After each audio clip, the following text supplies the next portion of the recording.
саламатсыздар достар, бүгін біз сіздермен артикльмен танысамыз. Жалпы артикль дегеніміз не және ол қалай жасалады. Ендеше кеттік. Артикль бізде негізгі үшке жіктеледі.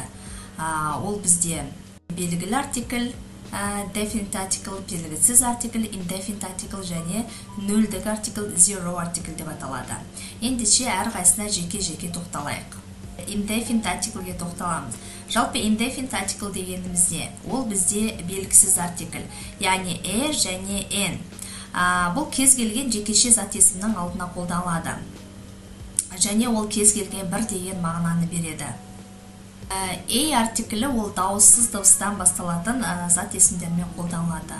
Ал n артиклі ол дауысты дыбыстан басталатын зат есімдермен қолданылады. Яғни ағылшын тіліндегі дауысты дыбыстар ол бізде A, E, I, O және U дауысты дыбыстары.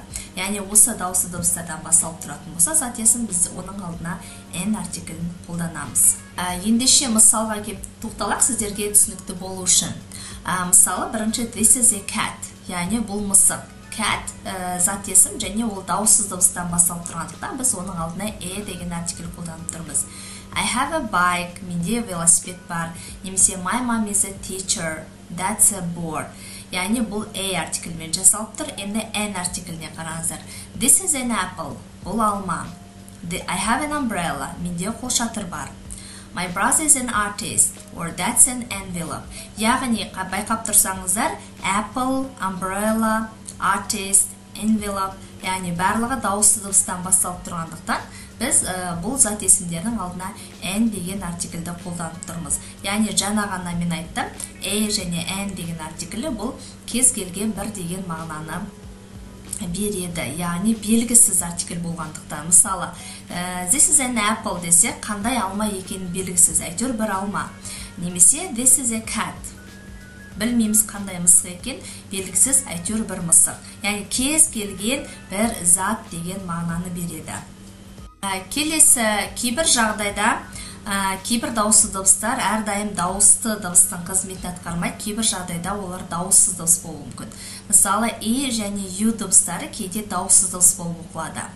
An umbrella, яғни дауыс болып тұрса, бірақ университет деген кезде біз дауыссыз болып оқимыз. University, яғни an umbrella, but a university, біз an university деп айта алмаймыз. Немесе an elephant, but a euro. Яғни euro дауыссыз болып оқылып тұрғандықтан біз алдына деген артиклді қолданамыз. Және тағы да бір ережеге бағынбайтын исключение беріліп тұр hour. Hour дегеніміз сағат. Бірақ ол h әрпінен басталып тұр. Біз h-ті оқымаймыз. Hour деп дауысты болып басталып тұрғандықтан біз оның алдына n деген артиклді жазамыз. Яғни біз hour деп айтпаймыз, n hour деп айтамыз. Біліп жүріңіздер. Ары қарай жалғастырайық. Келесі бізде definite article. Definite article дегеніміз ол бізде белгілі артикль. Яғни the белгілі артиклі бұл айтылып тұрған зат белгілі болған жағдайда, немесе тыңдаушы нақты не туралы айтылып тұрған білетін жағдайда қолданылады. Ендеше жеке-жеке тоқталай қандай жағдайда біз the артиклін қолданамыз. Бірінші the артиклі жекеше және көпше зат есімдермен қолданылады. Екінші, әлемде жалғыз бір зат болса қолданылады. Және де кейбір мемлекеттің аттарымен қолданылады. Мысалы, the USA, the UK. Енді осылардың әрқайсысына жеке-жеке мысалмен тоқталайық. Мысалы, close the door, please. Есікті жауып жіберші өтінемін. Немесе open the windows, please. Терезелерді ашып жіберші өтінемін. Яғни мен жаңа айттым, жекеше немесе көпше зат есімдермен қолданылады. Келесі, I saw the girl you told me about. Яғни сіз маған айтқан қызды мен көрдім дейді. Кім туралы айтылып тұрған белгілі болғандықтан біз бұл жерге the артиклін қолданып тұрмыз. Және де мен айттым, әлемдегі жалғыз бір затпен біз тоже the артиклін қолданамыз. Мысалы, the moon, the sun, the internet. Және де кейбір мемлекет аттарымен қолданамыз дедім, я? The USA, the UK, the Czech Republic. Яғни, қарап отырсаңыздар, Яғни бұл мемлекеттермен неге the артиклі қолданылады?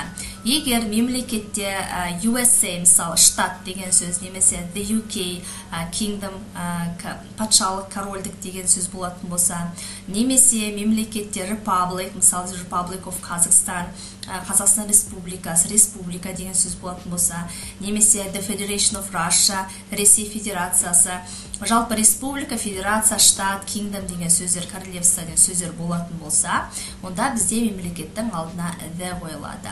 Ал егерде біз Қазақстан мен Ресейдің алдынан republic немесе federation алып тастап, жай ғана Қазақстан немесе Ресей деп айтатын болсақ, онда біз the артиклін қолданбаймыз, жай ғана Kazakhstan or Russia деп қолданамыз.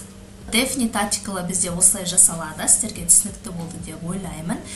Келесі бізде үшінші zero article. Zero article дегеніміз, яғни нөлдік артикль, яғни артикль қолданылмайды. Қандай жағдайда артикль қолданылмайды? Бір затты жалпы айтқан кезде қолданылмайды. Апта күндерін, айлар, мерекелер және жылдар алдында қолданылмайды. Тәуелдік есімдерден кейін қолданылмайды, мысалы менің, сенің, оның, тағы басқа. Енді осылардың әрқайсына жеке-жеке мысалмен тоқталайық. Мысалы, бірінші айттым және жалпы айтқан кезде қолданылмайды. Мысалы, men do sports more than women. Яғни ер адамдар әйел адамдарға қарағанда спортпен көбірек айналысады. Бұл жерде артикль көріп тұрған жоқсыздар, яғни артикль қолданылмайды. Себебі жалпы айтылып тұр, жалпы ер адамдар және жалпы әйел адамдар. Нақты бір ер адам немесе нақты бір әйел адам туралы айтып тұрған жоқ. Children like games. Балалар ойынды жақсы көреді. Бұл жерде жалпылама айтып тұр, жалпы балалар туралы айтылып тұр. Келесі, I was born in July. Яғни мен шілде айында дүниеге келгенмін дейді. Айлармен қолданылмайды дедім. Келесі, she goes to the gym on Fridays. Ол спорт залға жұма күндері барады. Яғни Fridays, жұма күні біз оның алдына также артикль қолданбаймыз. Және де мен айттым, тәуелдік есімдіктермен қолданылмайды. Мысалы, this is my car and that's your car. Мынау менің машинам, анау оның машинасы, яғни менің, оның есімдіктер тұрғандықтан біз зат есімнің алдына артикль қолданбаймыз. Ары қарай жалғастырақ нөлдік артиклді.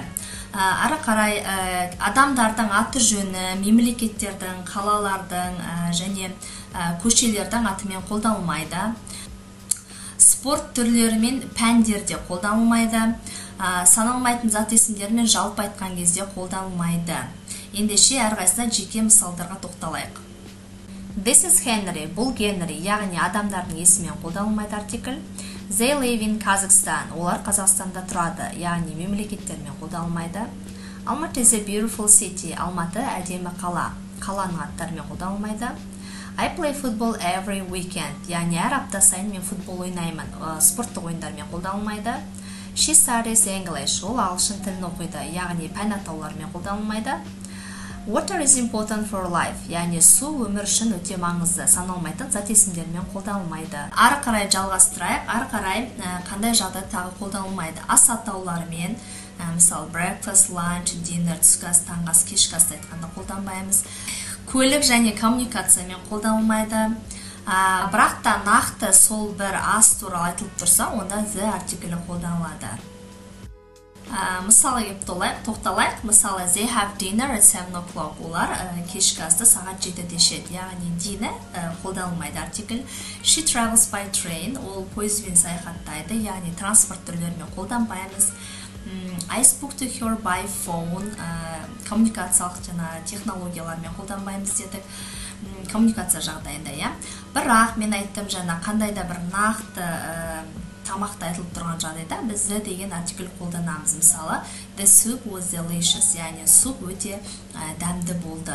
Осымен жалпы біздің артикльге арналған видео сабағымыз аяқталды. Сіздерге барлығы түсінікті болды деп ойлаймын. Жоғалтып алмас үшін әрдайым тіркеліп, ұнап жатса лайк басып, комментарий қалдырып қоюды ұмытпаңыздар. Және де алда жаңа сабақтар болады. Сау болыңыздар, келесі көріскенше.